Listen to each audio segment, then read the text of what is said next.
Yeah, and I actually reached out to Krystal because I was like, "Hey, Malee and I are planning on doing a blog review. Is it okay if we actually do that?" And she was like, "Yeah, for sure." And so that's awesome. So thanks and shout out to you, Krystal.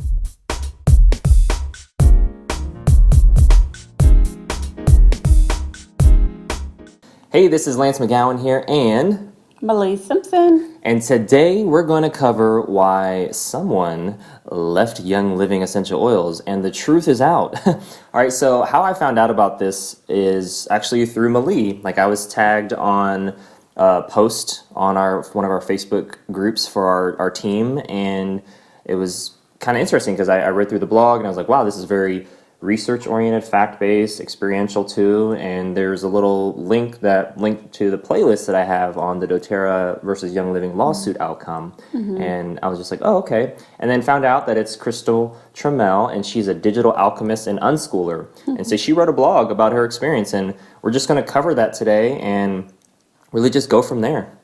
Yeah, I'm excited. Let's do it. Okay, let's go. So the blog is titled Why I Left Young Living Essential Oils, The Truth Is Out. And so this is actually posted on December 2nd, 2017.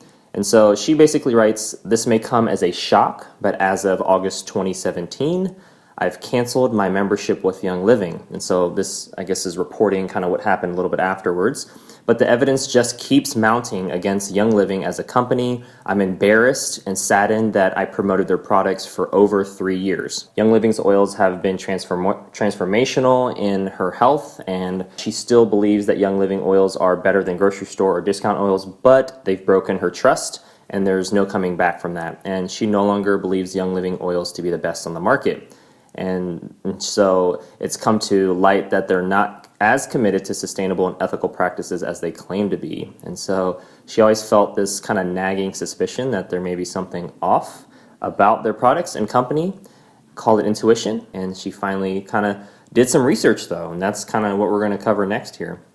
Yeah, so she looked at the lawsuit between doTERRA, Young Living, and saw that, doTERRA was completely exonerated of all wrongdoing. I'm sure that was, she looked at that and thought, okay, here is the company I'm with, sues the competitor and then nothing is found. So and she says in her blog, she was so sure that the ruling would go in Young Living's favor. And I'm sure, maybe a lot of Young Living reps, thought that, that would go in their favor. So that's what prompted her, she says, to dig deeper. She started researching all over again as if she was a brand new customer. And I think that's a great way to research when, Yes. because that kind of, try to go past your bias, that we all have, and say, okay, pretend like I don't know nothing and I'm just looking into this and see it from a stranger's eyes. So what she discovered compelled her as a person with regards to change her mind and turn away from the company. She basically was wading through huge amounts of misinformation and propaganda and gut-wrenching thing to deconstruct, obviously, but she found a summary to offer the most thorough overview, and it contains more sources linked within. So she cites her sources and this blog post, which is really cool. And first and perhaps the most distressing thing was that Young Living's ethical sourcing had been proven false. And so this has to do with their seed to seal guarantee, and this is one of the main reasons why she chose Young Living in the first place. And she learned that over 99% of Young Living's oils are not grown on their own farms as they claim. And so this newly released court testimony proves Young Living's seed to seal guarantee is patently untrue and has been since at least 2007.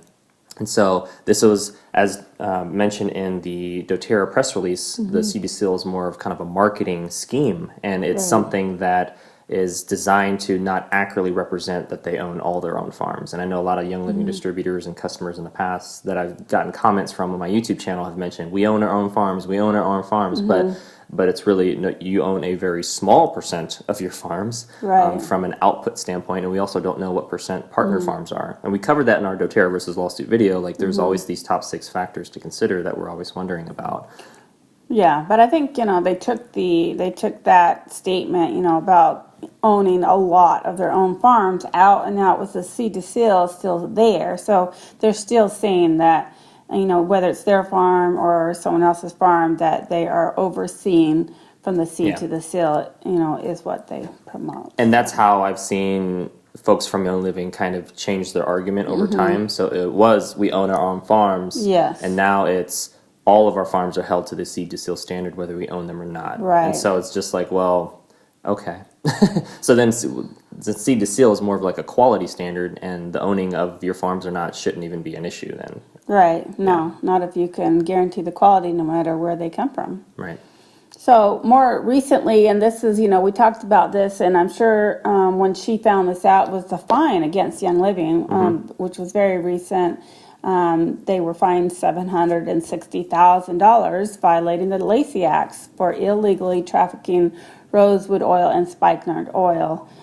So I'm sure, that I know for me, if I was a part of a company and I stood behind it, that would be an embarrassment to me, just to be fined doing something illegal like that. Yeah, and like we mentioned in a previous video, $760,000 is a drop in the bucket for a billion-dollar company, but it's still the principle. And as a Young Living member or distributor, I can kind of put myself in their shoes and be like, yeah, that would be very embarrassing, and it's something that I definitely don't want to be a part of with regards to that. And so the Lacey Act violations are really just a cherry on the top of this whole mess, is what she was saying. Also, in 2016, Young Living's cinnamon bark oil was submitted to an independent lab by a long-term member and user, along with other samples of cinnamon bark oil from several other companies. And this person was a loyal Young Living customer. She intended to prove that Young Living oils were the most pure, but that backfired. And the results showed that all samples of cinnamon bark oil had been adulterated with synthetic cinnamaldehyde. And so, as cinnamon bark is a key component of Young Living's Thieves Oil Blend, something that Young Living encourages its customers to use internally, it's disturbing to learn that synthetic compounds were being peddled as unadulterated, pure, and safe essential oils. And then Young Living was quick to basically claim that the results were untrue and that independent lab must have had some vested interest in slandering all the essential oil companies. But the fact remains, Young Living samples was adulterated. And there are multiple sources within the link that she has in this blog, including resolute silence from Young Living's corporate headquarters when pressed for a response. Right. So then she says throughout this whole process, she was just obsessively researching, which I can understand that, because once I get on something, then I get a little obsessive too. I really want to look into as deep as I can go. She had a lot of money to lose and leaving Young Living because she was doing it as a business, she says, but she still left. She even noticed that people were unfriended her that she had met through Young Living on Facebook, and she thought her friendship was bigger than that, than the business part of the company. But she says happily her immediate upline had been nothing but wonderful, compassionate understanding about her decision to leave Young Living. So she goes on to say these issues are the largest, but certainly not the only ones. For example, Gary Young claimed in court while under oath that he received his PhD from a Canadian university online from 1988 to 1989, before the internet went public. So, that's kind of like, how did he get it online if there was no internet back in 19... Yeah, right. So... Yeah, and we have a video that we just did on the truth about Young Living and Gary Young as well, and we talk about where he was getting his degree and all that too. So yeah, but I really appreciate Krystal in the sense that this is what I don't see very often, but she even said it here. She says, I was open to the truth. She said she was open to the throughout this whole process. She spent weeks obsessively researching, fact-checking, and being open to truth. And I think a lot of people aren't. They're just like, you know what? I think, even she was like, obviously she wanted Young Living to come out the winner, the victor, come with the purest oils. But when it didn't, at least she was open to truth. Obviously, it's a hard pill to swallow, so to speak, when it isn't turning out in your favor or what you want. But I think more people could learn from that, just being open to the facts and the truth. And regardless if it contradicts your own bias or not, I think that's the key. Yeah. And somebody has to recognize that they have a bias too. Like if I want Young Living to win and I want Young Living to be the purest, and that's a bias, right? Yeah. Just like, it's with anything, right? You want your kids to be the smartest and the best and, the best schools and all that stuff too. So it's really no different. Yeah. Right. But I say, if you are proven wrong in something that you are passionate about, I mean, it's a learning lesson, and Yeah.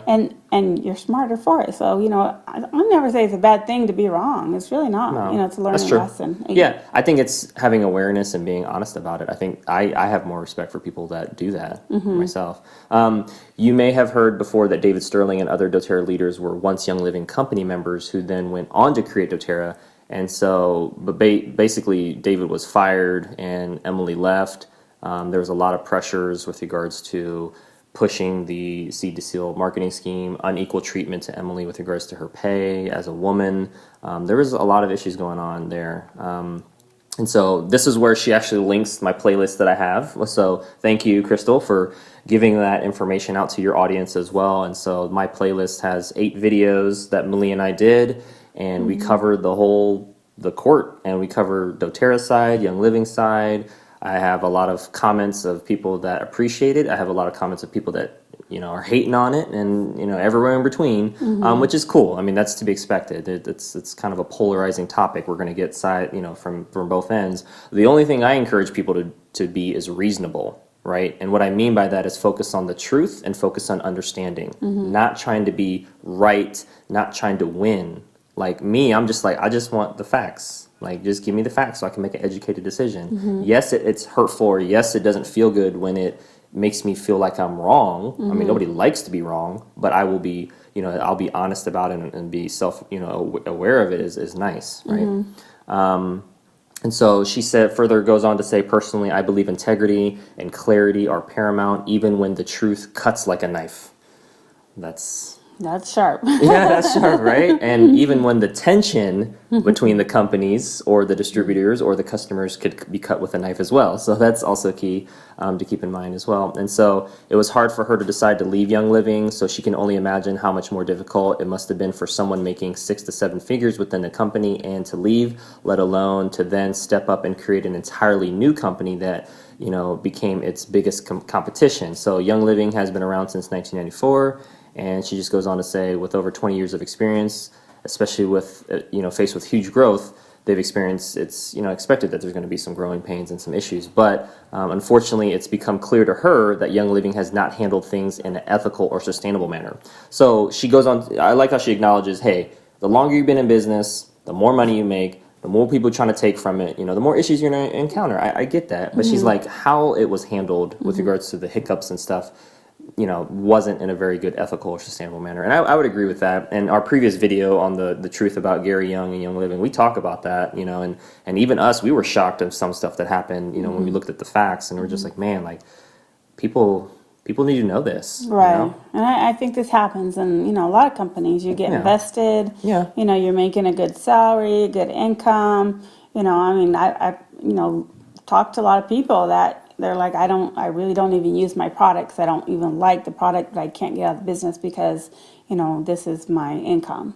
So for her to get out, for Emily Wright, Dave Sterling, making, 6-figure incomes to get out and go out on their own and start all over, it shows a lot of integrity and a lot of that they believed in, a pure product, a company that stood on morals. And I think it goes beyond the money and the loyalty. I mean, it's good to be loyal. I'm not dissing loyalty. I think loyalty should be valued, but ethics as well as honesty as well as responsibility should be valued as well. And when those are, then it could contradict loyalty and it could contradict the money part. And I think that's what people who are really vested in Young Living from a money standpoint or longevity standpoint, I've got comments from people that have said, I've been with Young Living for 20 years and I'm not leaving and you can't change my opinion, Lance. And it's just like, you totally missed the whole point.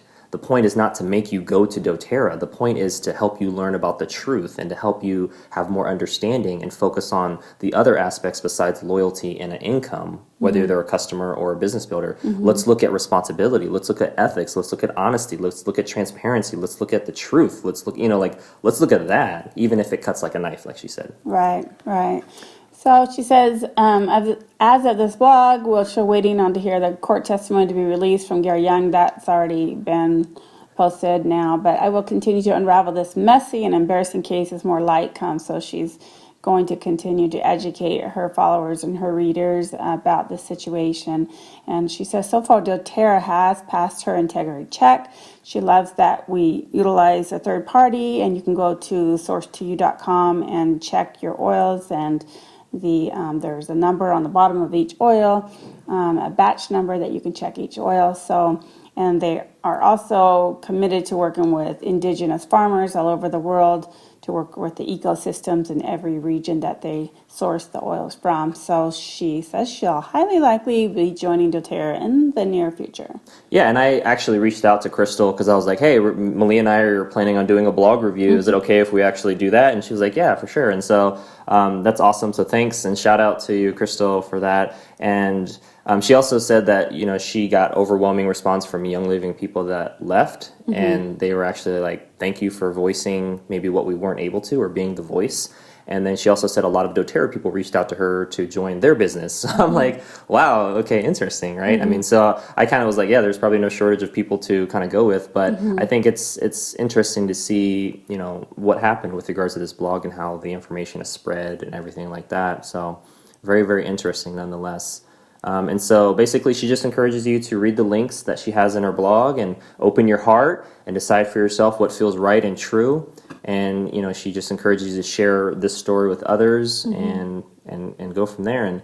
And I, you know, appreciate Krystal for writing this blog and being so open and transparent and focusing on the truth. I think a lot of other people could learn from this. The ones who are just really maybe closed-minded or just wanting to be right and win. Right. I think there's lots of people in my comment section that I think even after reading this, they probably would still be unreasonable. But I would love to hope that they would open their mind and open their heart to the truth. All right, well, that is it for today.